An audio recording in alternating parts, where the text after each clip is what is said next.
খেয়াল রাখিস কেউ ভেতরে যেন না যায়। আমি ভেতরের ম্যাটার সলভ করে আসছি। সাবধানে যেও, বাকি আমি বাইরে দেখে নিচ্ছি।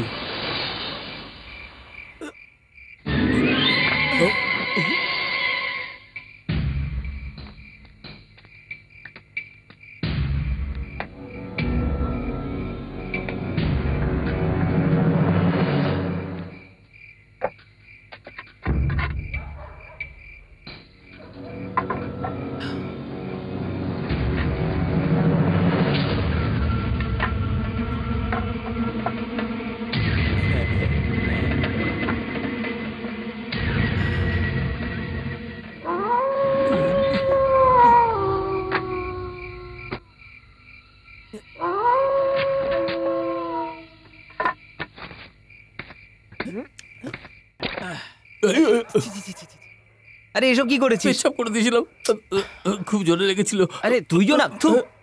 সেসব ছাড়ো, এই যে তুমি জীবনে ঝুঁকি নিয়ে এই জিনিসটা নিয়ে এসছো, এইটা তোমার বোনকে আগে দাও, ও অপেক্ষা করছে। চল চল চল চল চল।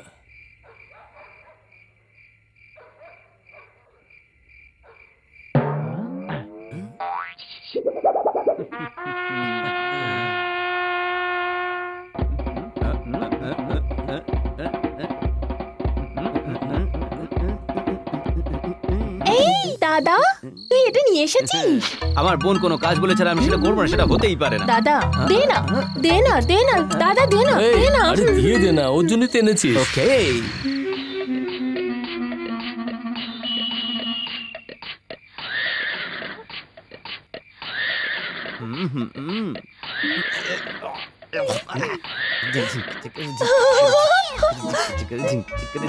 দে না, দে না দাদা, দে না। এই কেটে গেল, এটা নিয়ে কত ঢং চলছিল বল। মিনা, আয় না, বাজারে যাব।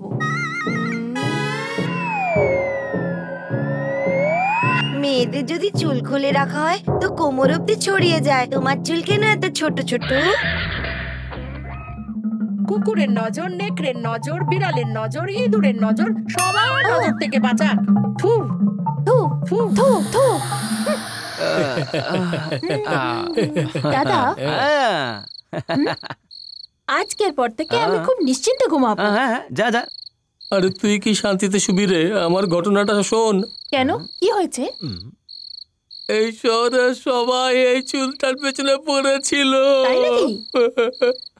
তাদের মধ্যে একজন তো আমি ছিলাম। এটা কিরকম অন্যায়? চোর হলে পয়সা চুরি করবে, গয়না চুরি করবে, এই চুলের যে কি অবস্থা কে জানে। নুন দিয়ে খাবে নাকি? হ্যাঁ হ্যাঁ ঠিক। আমার তো মনে হচ্ছে কেউ শত্রুতা করেছে ওর সঙ্গে।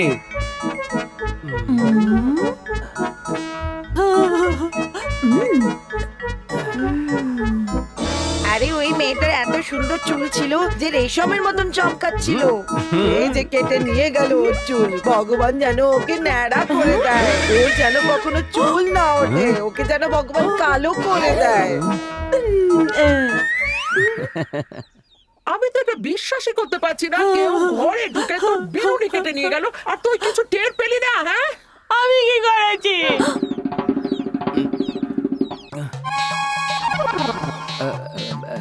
বুঝতে পারছি না চেঞ্জ কি করে হয়ে গেল। ও বীরেন্দ্র, এটা তুই কি করলি? মেয়ের চুল কাটা ছিল আর মায়ের চুল কেটে এলি। আজ রাত্রে তুই মেয়ের চুল কাটিস, মায়ের না। সাবধানে। মা, আমি এখন স্নান করতে যাব, আমার শ্যাম্পু কোথায় রেখেছো? ওটা যেখানেই থাকুক, তার যা আমার কি এসে যায়? তুই তো গেলি এবার। এবারের মতো মাফ করে দে। কালকে রাত্রে এর চুলটাও। দাদা দাঁড়া বলছি, আমার কথা শোন। গৌরী শোন। আরে গৌরী,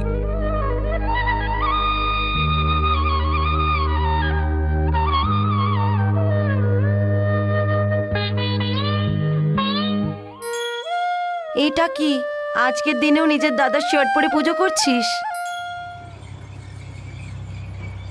ওহো, হে রাম, এই মেয়েটাকে কি বলবো যে কিছু বুঝতেই পারি না। লক্ষ্মী মেয়ের মতন ঘাগরা চুলি পরবে সেটা না পরে দাদার শার্ট পরে ঘুরে বেড়াচ্ছে। আরে ওই সব কথা ছাড়, একটা কথা বল, তোর বিয়েতে তুই কি পরবি?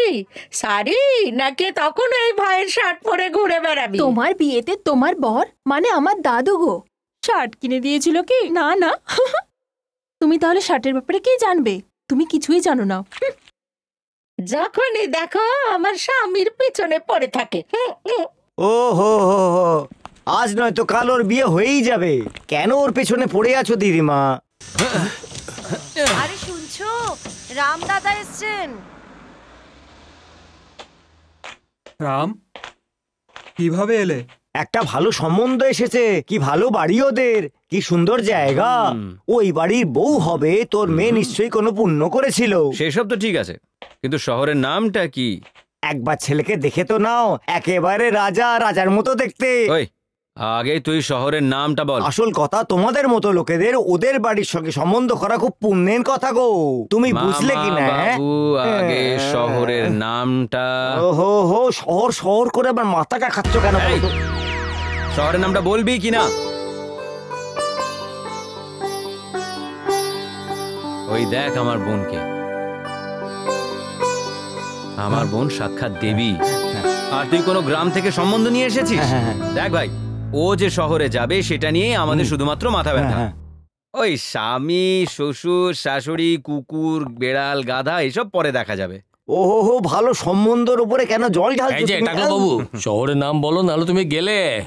ঠিক আছে ভাই, আমার কি যায় আসে। বহরমপুর। কি বললে? বহরমপুর। বহরমপুর?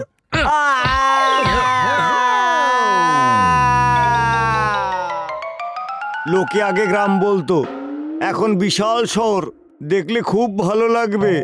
আমি যা বলছি তুমি শুনতে পাচ্ছ তো? হ্যাঁ হ্যাঁ শুনতে পাচ্ছি।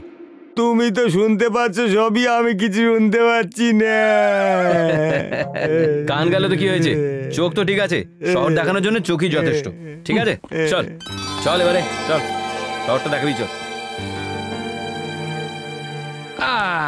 শেষমেশ পৌঁছে গেলাম বহরমপুর। এই আওয়াজটা করতে গেছ?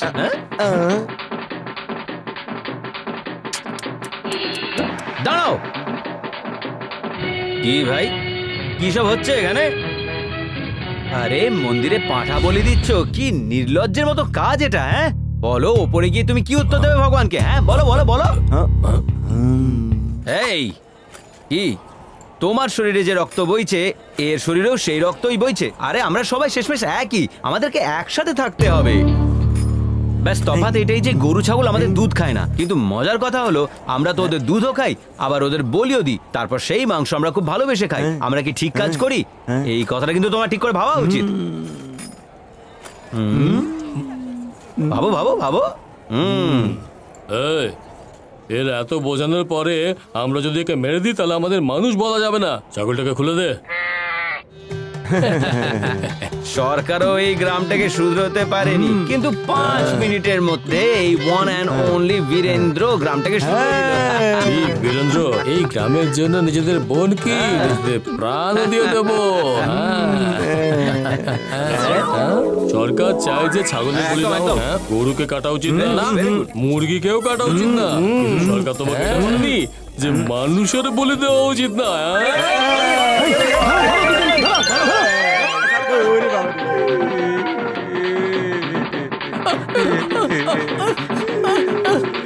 নিজের শহর ছেড়ে আমাদের শহরে এসে তুমি নিজেকে নেতা ভাবছো নাকি? হ্যাঁ, তোমার বলি তো ভীষণ ভালো হবে, দেবী মা খুব খুশি হবে। আমার একটা ইশারায় তলোয়ার তোর মুন্ডু খাঁচা করে আলাদা করে দেবে। আরে বাবা রে, আরে বলিতে একজনকেই দেবে, আমাকে কেন মারছো? হে দেবী মা, আমরা কি পাপ করেছি যে আমাদের বলি স্বীকার করছো না তুমি? বলো। হে ভগবান, আমার জন্য কেন মৃত্যু কামনা করছো? দাঁড়াও, উপরে যাওয়ার পর ভগবানের কাছে কিচ্ছু বলবি না। বাহ, হয়ে গেছে হয়ে গেছে, কাটো কাটো। আল্লাহু আকবার, আল্লাহু আকবার। আরে ভাই তুই মুসলমান নাকি? হ্যাঁ দাদা, আমি তো আমার ছোট্ট বোনের বিয়ে মানে আমি বলতে চাইছিলাম নিকার জন্য এখানে এসেছি, কিন্তু আপনি তো আমারই কবর খুঁড়ে দিলে। মুসাররত, তুই ওর জন্য চিন্তা করিস না, আমি আছি না, আব্দুল কাদের আছি তো। হ্যাঁ হ্যাঁ, তুমিও মুসলমান নাকি? হ্যাঁ আমিও মুসলমান। প্রথমেই বলা উচিত ছিল না, তাহলে এসব ব্যাপারই হতো না। এই শহরে আমরা মুসলমান ভাইয়েরা ছোট ভাই বড় ভাইয়ের মতো থাকি। হঠাৎ যদি আমি তোমাদের মেরে দিই তাহলে এই শহরে হিন্দু মুসলমানের মধ্যে দাঙ্গা লেগে যাবে। আরে খোলো খোলো খোলো। একটুর জন্য বেঁচে গেলাম, আল্লাহ বাঁচিয়ে দিলেন।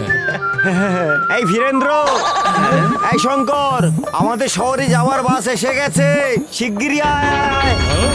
নাম বীরেন্দ্র, হিন্দু নাকি? আমাদের সাথে ধোকা? ধরা দে।